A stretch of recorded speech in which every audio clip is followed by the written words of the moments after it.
Vamos a orar. Señor, bondadoso Padre que estás en el cielo, Señor, damos gracias por estar aquí en tu casa de oración. Pedir por los diezmos, pacto y ofrenda, Señor, por el mensaje que va a dar la hermana, Señor, que salgamos fortalecidos en su palabra en este día. Damos gracias por todo, Señor. Te agradecemos y te lo pedimos en nombre de Jesús, Señor. Amén.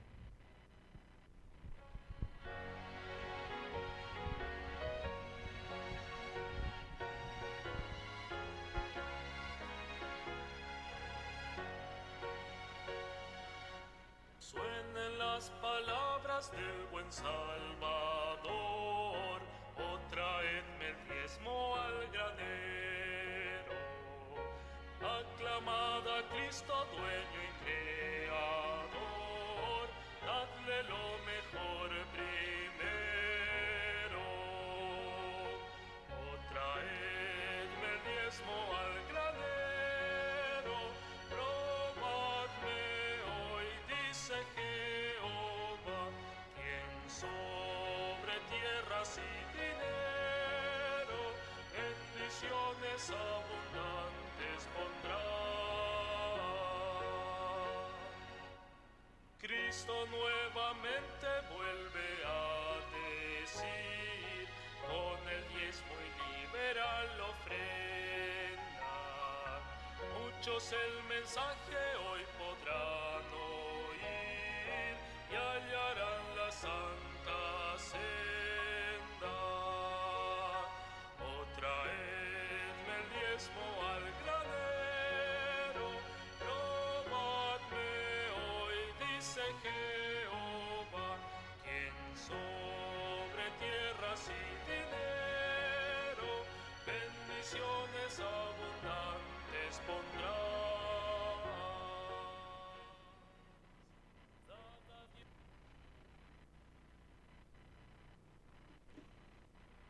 Buen día, feliz sábado. No, el titular no pudo venir, que era mi esposo, así que mandó la suplente. Pero bueno, ustedes saben que en el Mundial a veces pasa que los suplentes también pueden jugar bien.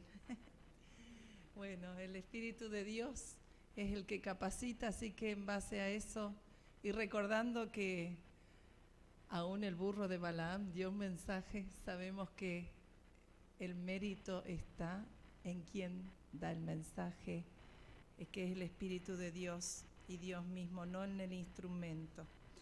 Les invito a abrir sus Biblias en el libro de Isaías, capítulo 6, versículos 1 al 3. Yo no sé si acá acostumbran a que las personas también lean algunos versículos de la congregación. Entonces, si alguien tiene, puede leer el capítulo 6 del libro de Isaías, versículos 1 al 3.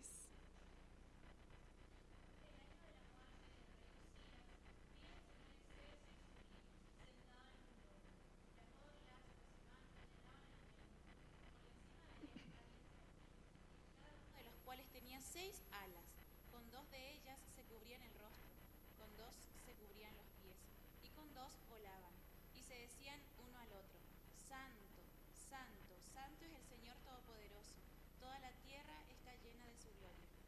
Muchas gracias. Qué hermosura, no podemos entender nosotros lo de los ángeles con 6 alas, volaban, todo eso porque es otra dimensión, ¿no es cierto? Pero sí nos habla el profeta Isaías aquí que en el año que murió el rey Usías, para ellos era terrible, ¿no es cierto? Como para muchos puede haber sido la muerte de la reina Isabel este año, que decían, bromeaban, ¿no?, que cuántos presidentes de Estados Unidos y la reina Isabel continuaba. Sin embargo, todas las cosas que pasan debajo del sol en nuestra tierra no cambian el trono de Dios. El santo sigue sentado en su santuario, en su trono, y sus faldas llenan el templo. Qué hermosura saber que no importa dónde estemos reunidos, muchas gracias hermano, aquí en Yacyretá, en el templo de la UAP, en Paraguay, en Alaska, en Australia, en cualquier parte del mundo, las faldas del trono de Dios llenan el templo. Ojalá que podamos tener ese sentido de la soberanía de Dios. Los invito a inclinar rostro para tener una palabra de oración. Querido y amante Padre que estás en el cielo, Señor, estamos agradecidos a ti porque sabemos que aunque tú eres santo y aborreces el pecado, inclinas tu oído para escucharnos. Señor, te agradecemos porque nuestras oraciones pueden subir hasta tu trono de gracia. También te agradecemos porque muchas veces no has respondido nuestras oraciones como te hemos pedido. Porque, Señor, sabemos que en tu sabiduría tú ves que muchos de nuestros pedidos son insensatos y tal vez ni siquiera estaríamos con vida si tú hubieras contestado cada una de nuestras oraciones como nosotros queríamos. Ayúdanos a reconocerte como soberano en nuestra vida y a someter nuestra voluntad a la tuya. Dirige nuestras mentes, nuestros corazones y bendice a cada uno de los hermanos y sus familias. En el nombre de Jesús, amén. Muy bien. Primeramente, entonces vamos a hablar. Nosotros todos acá somos herederos de un reino que todavía no ha llegado. Y estamos en la sala de espera, la iglesia es como la sala de espera de esa gran herencia que Dios nos ha prometido y que vamos a recibir. No es una herencia corruptible de oro y de plata, es una herencia eterna y mucho más grande que cualquier otra cosa que algún multimillonario alguna vez haya dado a alguien. Se cuenta la historia de un multimillonario cuyo hijo se había ofendido mucho con él y se había ido a vivir homeless, ¿no es cierto?, en la calle, a comer lo que encontrara, a dormir donde sea, y cada tanto venía a pedir algo de dinero a los abogados del estudio que manejaban la herencia de su padre. Al poco tiempo, 6 meses, 9 meses, su padre falleció y él al enterarse vino a decir, ¿será que no tengo para comer hoy? ¿Será que me pueden dar $5 para que pueda tener almuerzo hoy? ¿Cómo no? Estos hombres trajeados sacaron $5 y le dieron, y cuando el muchacho se retiró, comentaron, y pensar que su padre dijo que le demos lo que él pidiera, cualquier monto que él pidiera. Podría haber pedido $5,000, $10,000 y se lo habrían dado. Pero a veces nosotros como hijos no creemos en la soberanía de nuestro Padre Celestial y a veces nos acercamos tímidamente a pedir algunas cosas cuando el Señor tiene la disposición de bendecirnos y de mostrarnos quién Él realmente es. Así pasó en el mundo antiguo. Algunos eruditos han dedicado años de estudio e investigación a tratar de probar que la mayoría de los eventos narrados en el libro de Daniel no son ciertos, que nunca existió un Daniel y que los eventos que son verdaderos, como la conquista de Judá por parte de Nabucodonosor, no son verdaderos. Si le preguntas a un historiador su opinión sobre el libro de Daniel y la conquista de Jerusalén por parte de Babilonia, la respuesta que obtendrá será algo así como: en el año 605 a.C. tuvo lugar un evento muy común para la época. El pueblo más grande, más poderoso, más rico, conquista a una pequeña nación rebelde, el rey de Judá, que enfureció a Nabucodonosor al tratar de levantarse contra el imperio babilónico. De hecho, diría este historiador, sería un evento sobrenatural si Judá hubiese derrotado a Babilonia. Pero lo que sucedió fue algo simple y normal, sin ninguna manifestación divina. Para los escépticos, el templo en Jerusalén fue solo un edificio, Judá solo una tribu y los utensilios robados del templo solo creaciones humanas. Sin embargo, si vamos al libro de Daniel, vamos a buscar en el libro de Daniel, capítulo 1, ¿qué nos dice Daniel? Recordemos que Daniel aún esperaba al Mesías. no tenía una cruz para decir, Dios me ama tanto que murió en la cruz para salvarme. Era una promesa en la época en que Daniel vivió. Sin embargo, Daniel, siendo un joven instruido en la palabra de Dios, en los rollos que era el Antiguo Testamento, Deuteronomios y lo que estudiaban los judíos, ¿qué dijo Daniel? Dice, si pudieras preguntar a Daniel por qué Babilonia conquistó el reino de Judá, su respuesta sería Daniel 1, 1 y 2. ¿Alguien que quiera leer?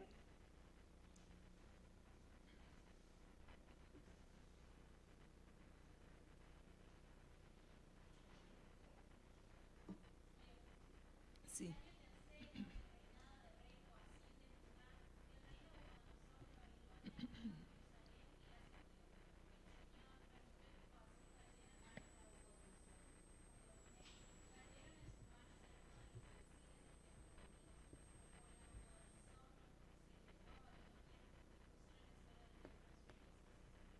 Exactamente. ¿Qué nos está diciendo? Que el Señor le dio la victoria sobre el rey Joacim de Judá. A veces nosotros por los gobernantes nos ponemos mal, que por qué esto, por qué el otro. Sin embargo, Dios está en su trono, en su santo templo. Y los gobernantes, Él lo permite, ¿no es cierto? Daniel intencionalmente decidió comenzar su libro omitiendo todas esas otras teorías y reconociendo a Dios como soberano. El mundo no está sin un gobernante, nos dice Elena de White. Confía en Dios en medio de las tinieblas hasta que vuelva la luz. Estos días que estuvimos con bastante cortes de luz, tenemos que confiar que un día volverá la luz, nosotros también, ¿no es cierto? A partir de entonces, la vida de Daniel cambió tanto que él decidió, todo el libro de Daniel se basa en una decisión que tuvo Daniel. Él podría haber confiado en su sangre azul, supuestamente era de una buena familia. Sin embargo, a pesar de que había visto ser quemada la santa ciudad, porque para ellos Jerusalén era donde estaba la gloria de Dios, era como la santa ciudad, y podía tener interrogantes de por qué Dios no había defendido, no había protegido a su madre, que era piadosa, que le había enseñado de Dios, a sus padres, por qué había tenido que caminar en el desierto encadenado con ese sol candente, como el de esta semana o peor, sin tener mucha agua, con cadenas, yendo a un país pagano donde no se veneraba a Dios ni al Dios de sus padres. En el versículo 8 del capítulo 1 nos dice que Daniel propuso en su corazón no contaminarse con la porción de la comida del rey ni con el vino que él bebía. La comida simbolizaba todas las cosas del reino de Babilonia, ¿no es cierto? Eran totalmente diferentes a las que él había aprendido. Sin embargo, él podría haber dicho, estuve atado en cadenas, vine por el desierto y ahora que estoy en el palacio, voy a ser tan arrogante de decir que no voy a comer esta comida. Me van a mandar al calabozo, me van a matar. Sin embargo, él y sus compañeros, sin pensar en las consecuencias, decidieron ser fieles. Propusieron en su corazón que pedirían que no se le obligara a contaminarse. ¿Y cuál fue el resultado? El versículo 9 nos dice, puso Dios a Daniel en gracia y en buena voluntad con el jefe de los eunucos. Nosotros a veces, cuando vemos una situación comprometedora, estamos esperando que Dios toque el corazón de las personas y que tengan gracia hacia nosotros, pero nosotros aún no hemos hecho ese pacto con Dios de no contaminarnos. ¿Qué empieza? ¿Dónde empieza todo? Empieza en el corazón, ¿no es cierto? Dios quiere nuestro corazón. Ahora en Navidad, Él no nos pide nada más que nuestro corazón. Y todos los días. ¿Qué dice Proverbios 23, 26? Dame, hijo mío, tu corazón, primero el corazón, y después miren tus ojos por mis caminos. A veces decimos, ¿por qué hay personas que se van de la iglesia, no? No es la única razón, pero muchas veces es que queremos mirar los caminos de Dios, pero no hemos entregado el corazón. Si bien lo entregamos al tomar la decisión de bautizarnos, tenemos que volverlo a entregar todos los días, ¿no es cierto?, cuando se presentan nuevas dificultades. Muy bien, seguimos entonces con el siguiente. Nos dice que Babilonia no comienza persiguiendo. ¿Qué pasó? Quemaron la ciudad, mataron.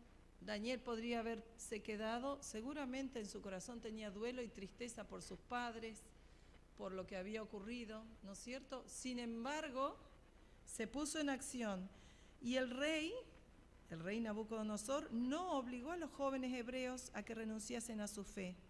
No los puso contra la espada de la pared, los mató, sino que esperaba obtener esa renuncia gradualmente. ¿Y cómo lo hizo?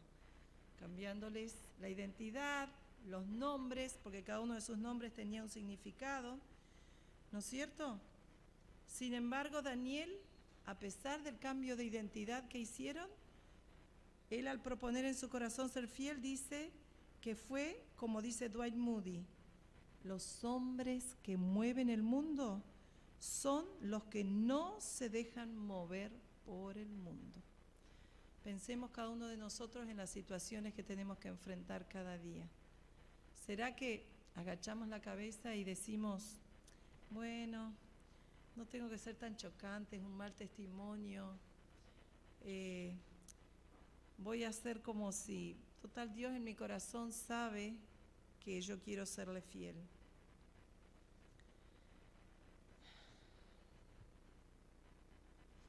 Acomodarse al entorno por no sufrir burlas.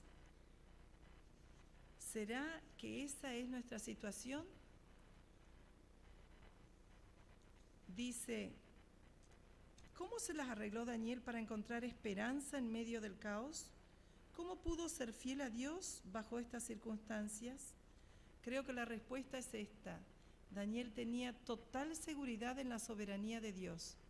En medio del caos, Dios seguía siendo soberano y él continuó siendo fiel a ese Dios poderoso, activo y presente. Necesitamos entender que nuestra infidelidad proviene de una pérdida de conciencia de la soberanía de Dios. ¿Cómo puedo ser fiel en la observancia del sábado si estoy a punto de perder mi trabajo y no creo en la soberanía divina absoluta para cuidar de mi familia? ¿Cómo puedo ser fiel en devolver diezmos y ofrendas si tengo facturas que pagar y no creo en la capacidad de Dios para mantener mi subsistencia? ¿Cómo puedo capear las tormentas en paz si no creo que Dios está manejando el barco de mi vida en medio de la tormenta? ¿Lo comprendes? Solo la total seguridad en la soberanía de Dios puede llevarme a actuar con fidelidad, aunque todo a mi alrededor grite que el camino de la infidelidad es el más seguro.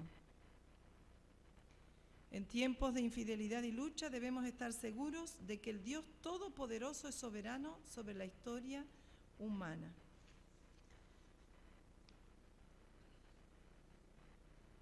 Muy bien. Daniel y sus amigos se dieron cuenta de cuál era el verdadero método de conquista de Babilonia. Entendieron que Babilonia no comienza persiguiendo, sino confundiendo. ¿Qué tiempos vivimos ahora?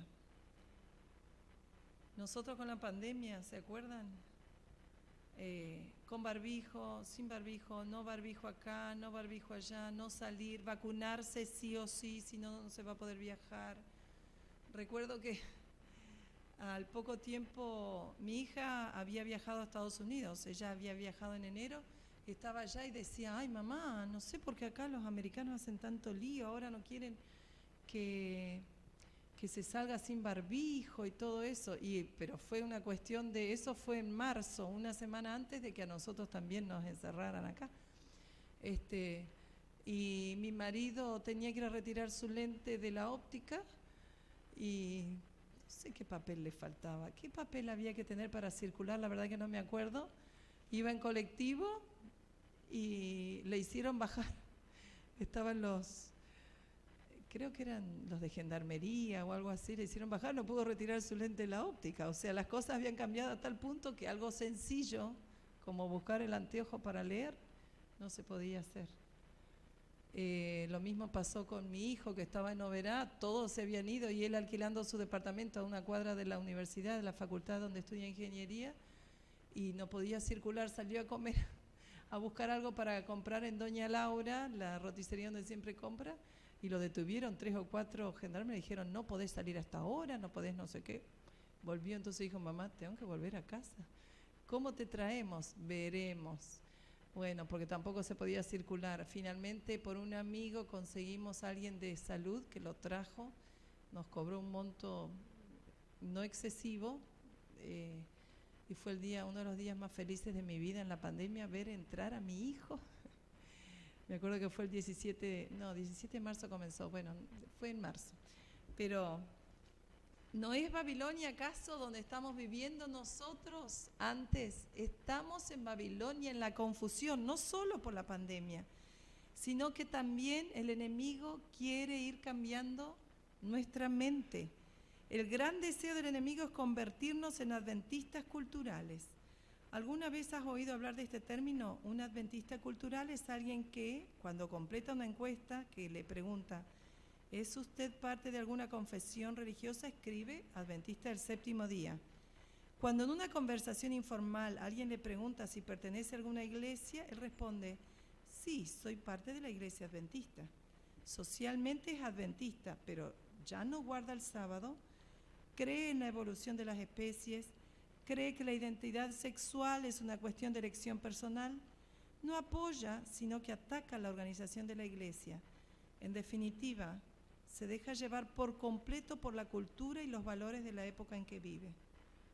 El adventista cultural no debe temer la persecución, ya que la persecución solo vendrá contra aquellos que no abandonan sus valores ni los principios bíblicos.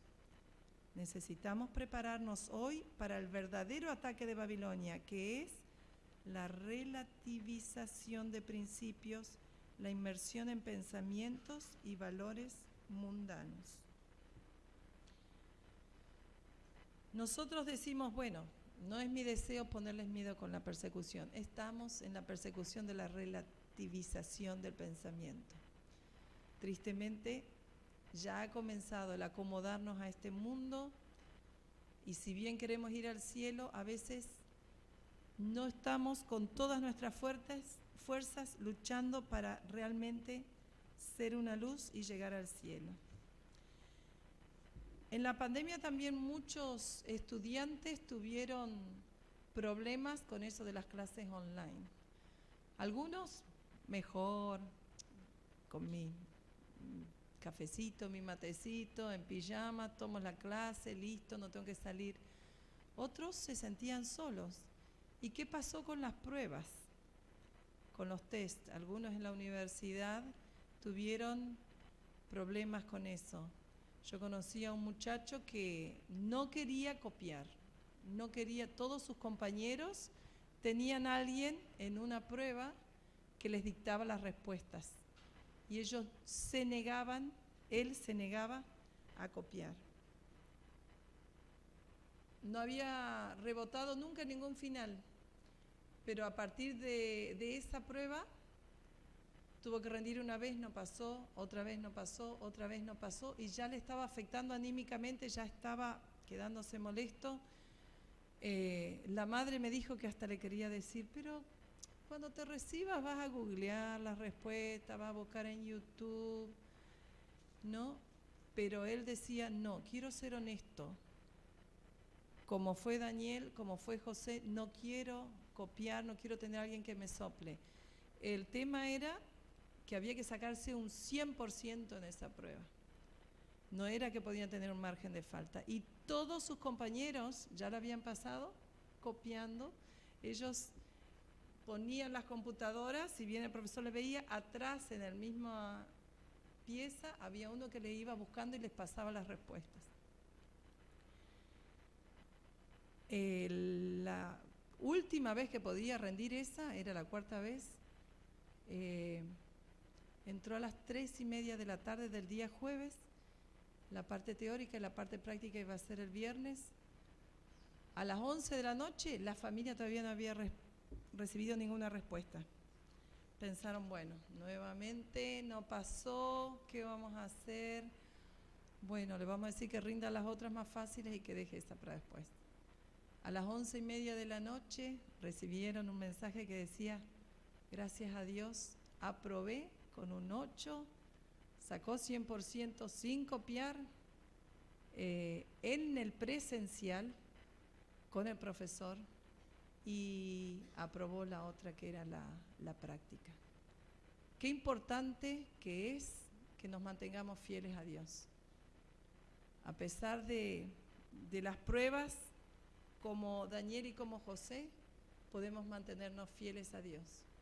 Yo también, orgullosa de mi hijo, que finalmente, a pesar de que la madre le quería decir que afloje, porque lo veía sufrir, mantuvo su fidelidad. Ojalá que cada uno de nosotros podamos tener esa fidelidad. No quiere decir que nadie, ningún ser humano sea modelo de algo, sino simplemente una experiencia que nos ayuda a ver que no tenemos que acomodarnos. Ahora, ¿cómo seremos nosotros herederos del reino y los herederos de Babilonia? ¿Qué diferencia habrá entre uno y otro?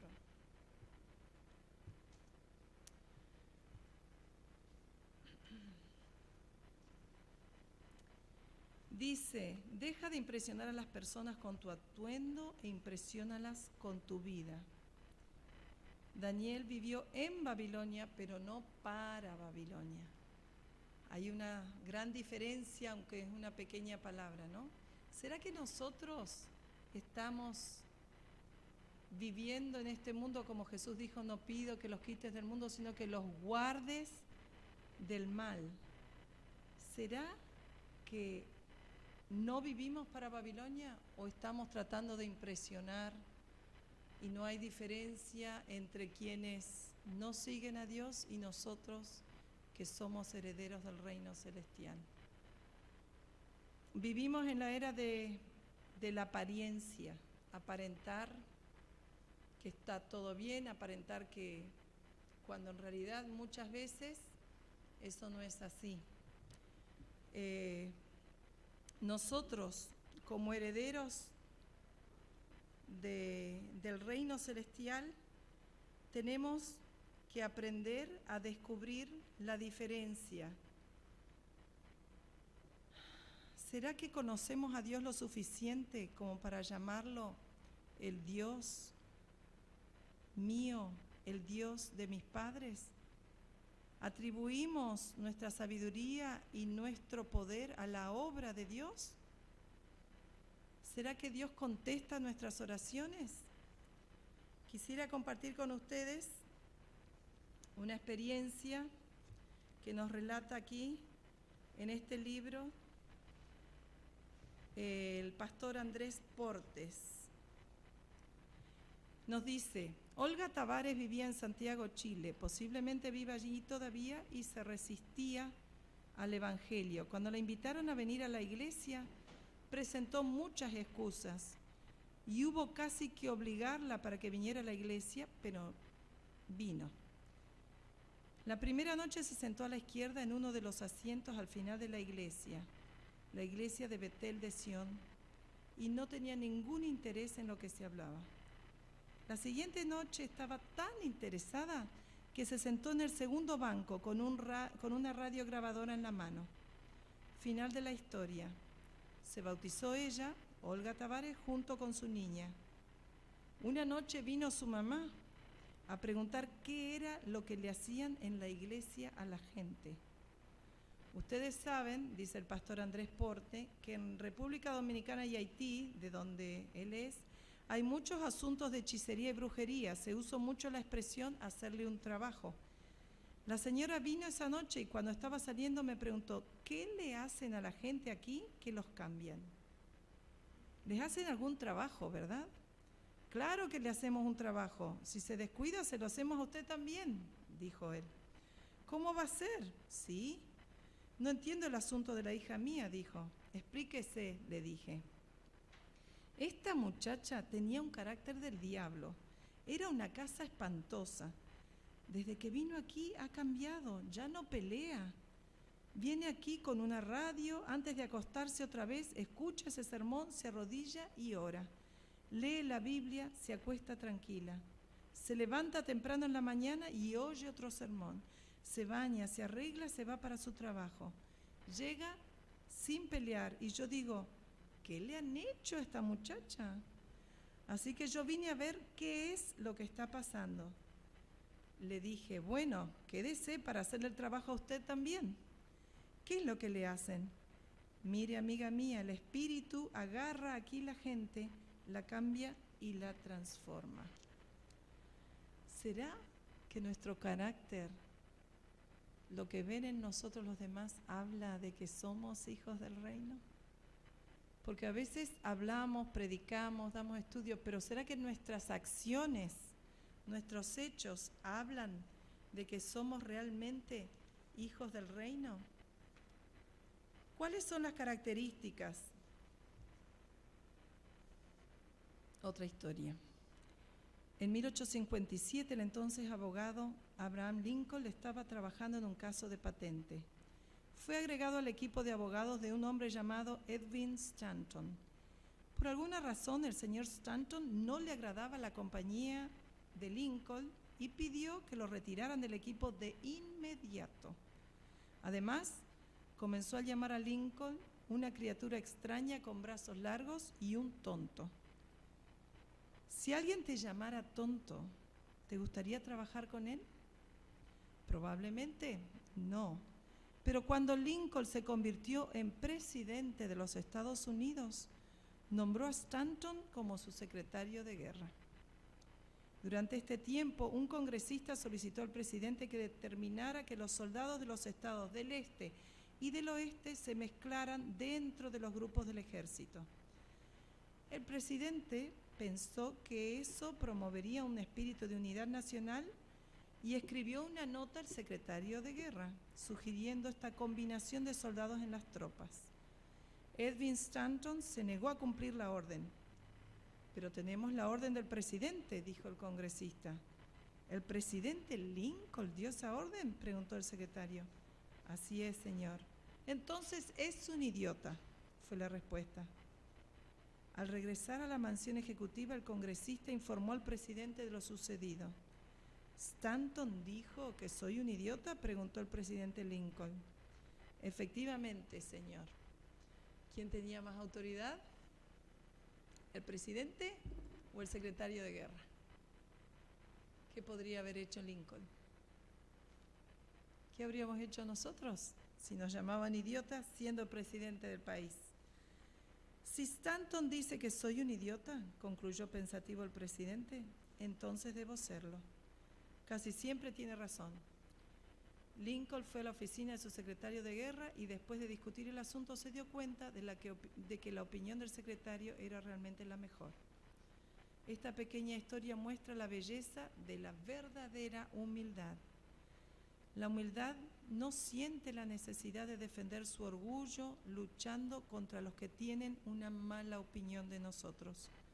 La verdadera humildad significa estar dispuesto a admitir que has cometido un error o reconocer que la posición, el poder o la riqueza que poseemos no son absolutas. La humildad de Lincoln pudo haber sido una de las razones por las que Edwin Stanton lo llamó el gobernante más perfecto que el mundo haya visto. Un cambio de opinión, ¿no? ¿Será que nosotros podemos aprender de Jesús? Jesús, el creador del universo, extendió sus manos en la cruz, se dejó clavar por personas blasfemas. Él podría haber pestañeado 2 veces y tenía 10.000 ángeles defendiendo lo que habrían caído muertos quienes lo crucificaban. Pero ¿qué nos dijo? Aprended de mí que soy manso y humilde de corazón. Jesús lo tenía como una cualidad. Nosotros tenemos que pedirla todos los días. porque no nos nace. Hemos sido concebidos en pecado y realmente no nos nace el ser mansos y humildes. Y eso no tiene nada que ver con nuestras posesiones, con nuestros bienes materiales. A veces relacionamos la humildad con alguien que no tiene para comer, que no tiene un trabajo fijo, y no tiene nada que ver. La humildad está en el corazón, reconocer que nosotros no somos merecedores de nada, que todo lo que tenemos le pertenece a Dios. Entonces, ¿cuáles son las cualidades del carácter que transforma? Humildad, fidelidad, como la de José, como la de Daniel, y como la descripción que hicieron de David cuando Saúl necesitaba a alguien que tocara el arpa. No puedo dejar de hablar de un músico. Los músicos, admiramos a los músicos a pesar de todo. Podemos buscar en Primera de Samuel 16, Primera de Samuel capítulo 16.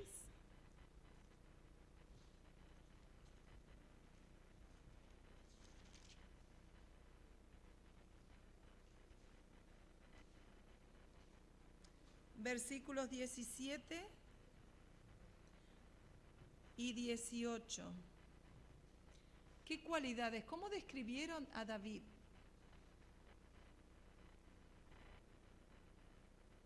¿Alguien que lea? Primera de Samuel, capítulo 16, versículos. Diga pues nuestro Señor a tus siervos que estén en tu presencia, que busque a alguno que sepa tocar el arpa para que cuando esté sobre ti el espíritu malo de parte de Dios, toque con su mano y tenga hijos. Saúl respondió a sus criados: buscadme ahora pues a alguno que toque bien y traedme. Entonces uno de los criados respondió: he visto un hijo de Isaí, de Belén, que sabe tocar, es valiente y vigoroso, hombre de guerra, prudente en sus palabras, hermoso, y Jehová está con él. ¿Qué cualidades dice? Sabe tocar, era buen músico, era bueno en su profesión. ¿Será que nosotros como cristianos podemos ser recomendados de que hacemos un trabajo cabalmente? Recuerdo hace unos años, estaba hospedándome en una casa, vine a visitar a una amiga y se largó la lluvia y me dice: mira, le pedimos a tal hermano de iglesia que nos arregle el techo y por eso gotea. No, o sea, ¿será que si nos piden que arreglemos el techo porque gotea, porque entra lluvia, cuando llueva la próxima vez van a poder bendecir nuestra presencia porque ya no cae agua dentro de la casa? Era bueno en su profesión, valiente, vigoroso, hombre de guerra, prudente en sus palabras, hermoso y Jehová está con él. Lo de hermoso puede ser relativo, pero ¿saben una cosa? No importa las cualidades, nosotros, ¿qué es lo que Dios mira en nosotros? El corazón. Y cuando Jesús está en nuestro corazón, nuestro semblante lo va a reflejar.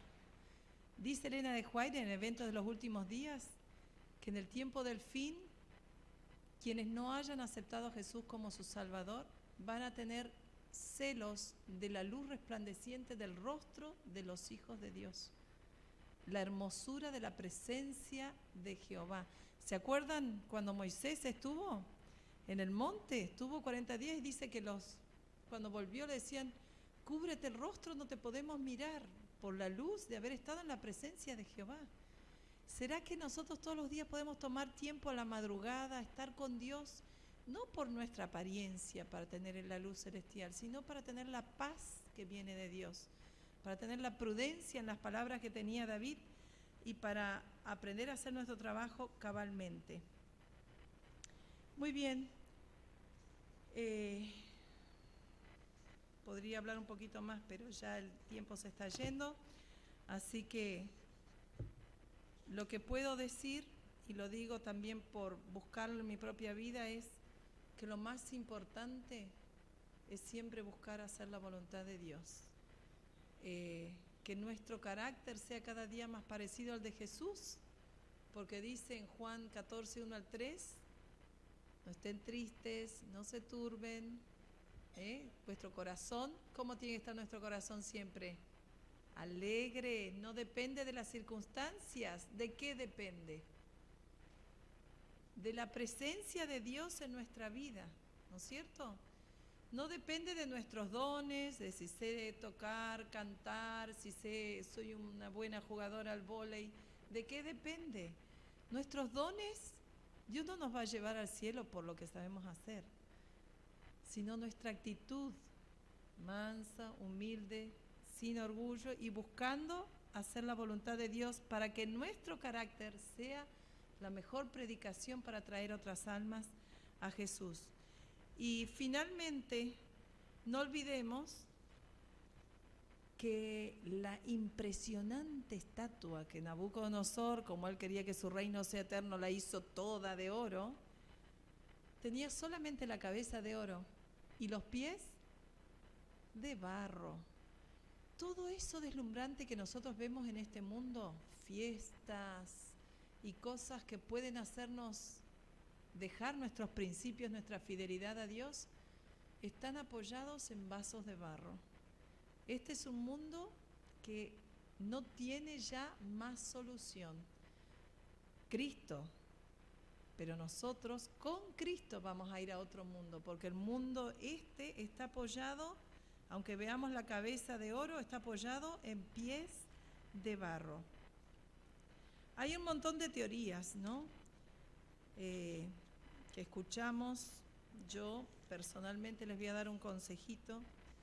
Cuidado con los ministerios independientes, porque muchos de esos ministerios independientes, y esto lo he hablado también con el pastor Cifuentes, como reciben dinero de otras personas, entonces empiezan a predicar cosas para agradar a quienes les dan el sponsor.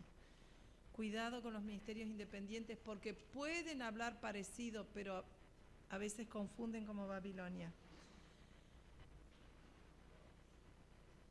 Me encontré la otra vez en California con un hermano nuestro que me decía, ahora en octubre vas a ver lo que va a pasar. Era septiembre cuando nos encontramos con mi esposo. Vas a ver lo que va a pasar algo terrible. Los que tienen dólares, lo que yo pensé que iba a venir el 1 a 1 como en la época de Menem. No, va a ser, bueno, no sé, no recuerdo las otras cosas que me dijo. Y ahora en noviembre me estaba acordando, yo digo, ¿qué era que iba a pasar en octubre? Cuidado, hermanos, porque el enemigo pone cosas usando la palabra de Dios, pero no es el camino que lleva al cielo. Jesús dijo, yo soy el camino. Hay cosas que están en la banquina, y si ustedes al ir a la ruta prefieren ir por la banquina, ir a Oberá, por ejemplo, por la banquina, van a darse cuenta que no es el camino, ¿no es cierto? No vamos a llegar lejos, no vamos a llegar enteros. El camino es Jesús, lo que está en su palabra. No saquemos las cosas de contexto, porque el Señor tiene un poquito aquí, otro poquito allá. No podemos sacar una idea y apoyarla en un texto, cuando toda la palabra de Dios, estamos estudiando eso en la escuela sabática, ¿no es cierto? La escuela sabática de adultos. Toda la palabra de Dios tiene luz para orientarnos. Y para terminar, quisiera llevarlos al libro de Hechos de los Apóstoles, capítulo 1,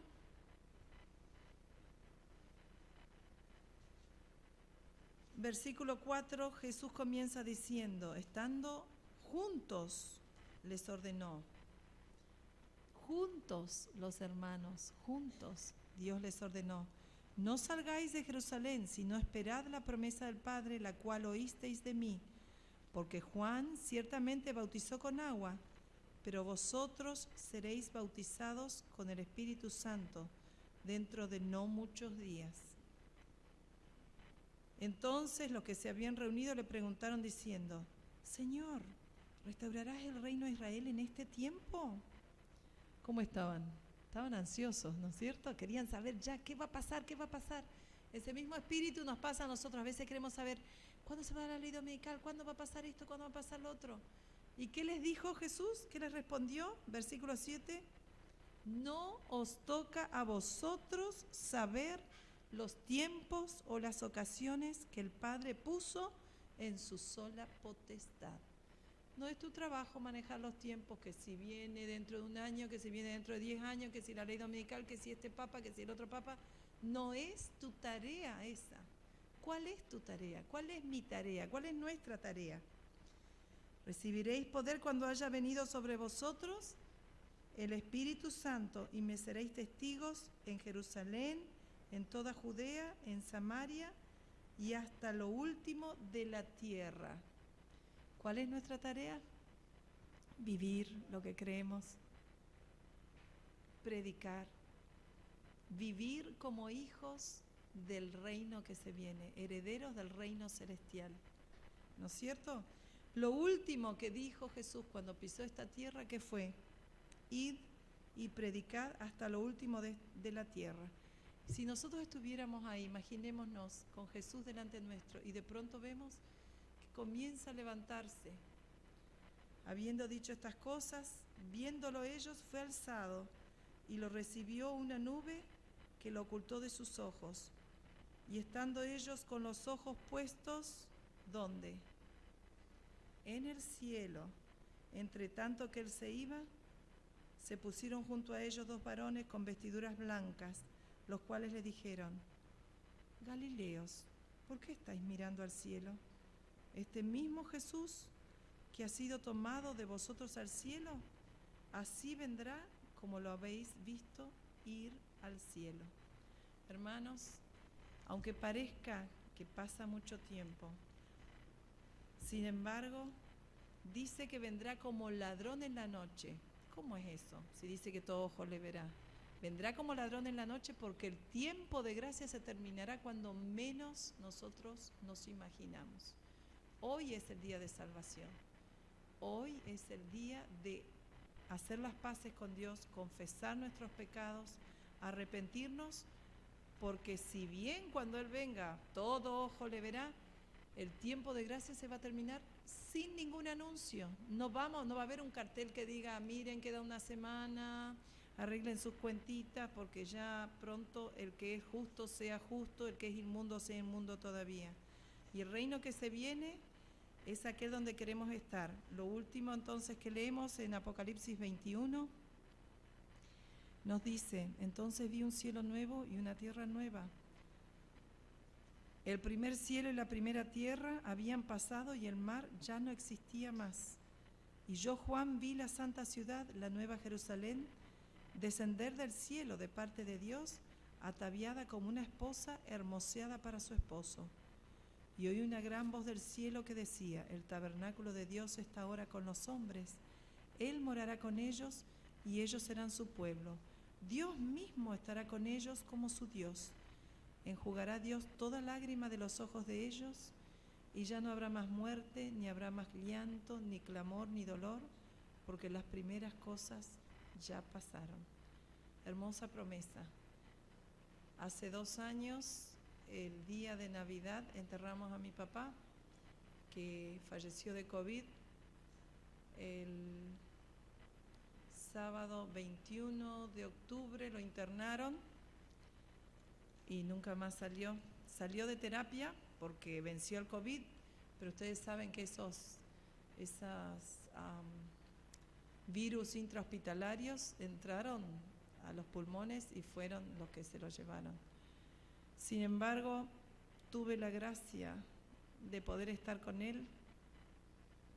Nunca pensé que me iba a tocar eso. Cuando mi mamá todavía estaba recuperando ese COVID, mi hermano viviendo en otro país, yo fui la que iba todos los días a recibir el parte, le pasaba músicas y se despertó. Me decían los de terapia, me decían: está haciendo bien, y también le está haciendo bien a los otros pacientes. Yo creo mucho en el poder de la música, porque aunque estén en coma profundo, escuchan. ¿Ustedes sabían? Cuando haya alguien de sus seres queridos, ojalá no les pase, pero que esté en coma profundo, léanles la palabra de Dios, pásenles cánticos, porque aunque no puedan responder, el subconsciente está despierto y responde a todo eso.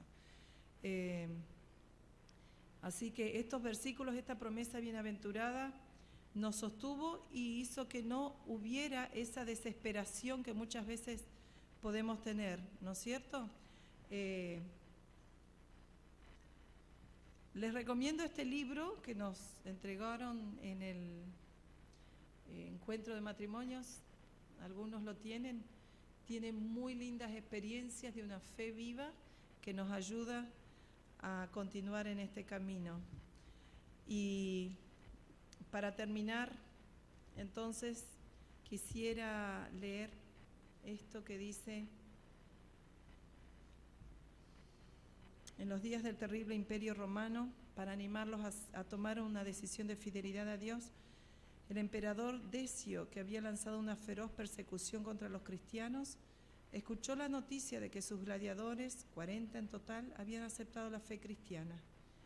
El iracundo emperador dio órdenes de que los 40 hombres fueran transportados inmediatamente a una región desértica en el norte de Armenia, a un lago helado donde los matarían. Cuando se notificó el cruel mensaje a los 40 hombres, dijeron: no negaremos a Jesús nuestro Salvador. Escoltados por un fuerte grupo de soldados, fueron transportados al lugar donde morirían en el lago helado. Cuando llegaron al lugar de ejecución, el capitán de la guardia pudo escuchar un extraño canto con una hermosa melodía. 40 hombres por Jesucristo luchando, pidiéndole la victoria y reclamando la corona. Al volverse impresionado hacia los guardias que lo rodeaban, este comandante dijo: la devoción de estos hombres por Jesús es mayor que la devoción de cualquier soldado romano por el emperador. Nunca había visto una manifestación de devoción tan sincera. Justo cuando había terminado de pronunciar estas palabras, la cortina de la tienda en la que se encontraba se abrió y uno de los hombres que estaban en el lago, casi muerto de frío, se arrojó a los pies del comandante y en palabras apenas audibles dijo: niego a Jesús, me retracto, déjame vivir. De allí afuera se oía el canto de voces debilitadas. 39 hombres por Jesucristo luchando, pidiéndole la victoria y reclamando la corona. El comandante, movido a misericordia, dijo: ¿eres el único que ha renunciado a la fe cristiana? El único, Señor, respondió el hombre. El capitán entonces se quitó la ropa de soldado, se la dio al hombre y le dijo: entonces me voy al lago, porque quiero esa corona que rechazaste. Yo ocuparé tu lugar. Luego fue a unirse al grupo condenado. A los pocos instantes se volvió a escuchar el impresionante canto de los gladiadores de Cristo. 40 hombres por Jesucristo luchando, pidiéndole la victoria y reclamando la corona. Hermanos, la corona que Dios tiene preparada para nosotros es vida eterna o sufrimiento. No dejemos que nada ni nadie tome nuestra corona. Sé fiel hasta la muerte y yo te daré la corona de la vida. Que esa sea nuestra realidad. Amén.